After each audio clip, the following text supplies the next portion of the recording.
The Zohar is, I think, one of the most amazing books in Judaism and in world religious literature. It's a commentary on the Torah, but it's at the same time an experiment in fiction. It was written in the 13th century in Spain, and as Rabbi Spitz mentioned, it was composed in Aramaic rather than in Hebrew, and that itself is interesting. Hardly anything was written in Aramaic in the Middle Ages. The older book, the Talmud, was composed in Aramaic because Jews spoke Aramaic in the early centuries of the Common Era. But by the 13th century, hardly any Jews in Europe were speaking Aramaic. They could read Aramaic because they would study the Talmud, but to write a book in Aramaic was rather unusual. So why is the Zohar written in Aramaic rather than in Hebrew?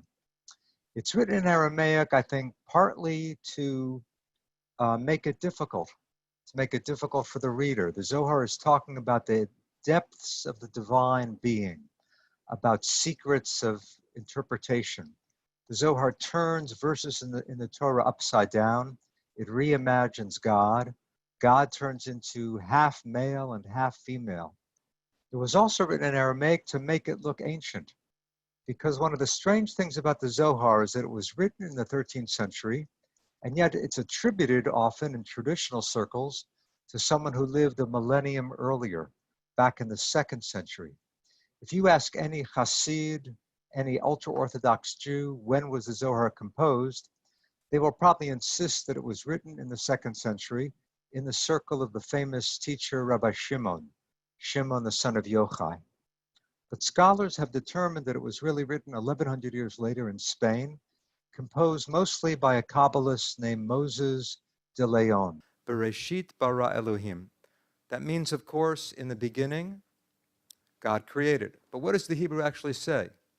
Bereshit, in the beginning, bara, created, Elohim, God. That's how the Zohar reads the verse. In the beginning, it created God. That's startling. That is the Zohar's commentary on the first pasuk of the entire Torah. Right there, you see why the Zohar was hidden. Right there, you understand all those restrictions about studying Kabbalah. How can the Zohar say that the Torah begins by saying that God was created? That sounds crazy. That sounds heretical. In the beginning, God created. No, the Zohar says, in the beginning, something created God. Now, this isn't atheism. This isn't a put down of God. This is saying there's something greater about God than what we call God. So who is the subject of Bereshit bara Elohim? It's not Elohim. Elohim is the object.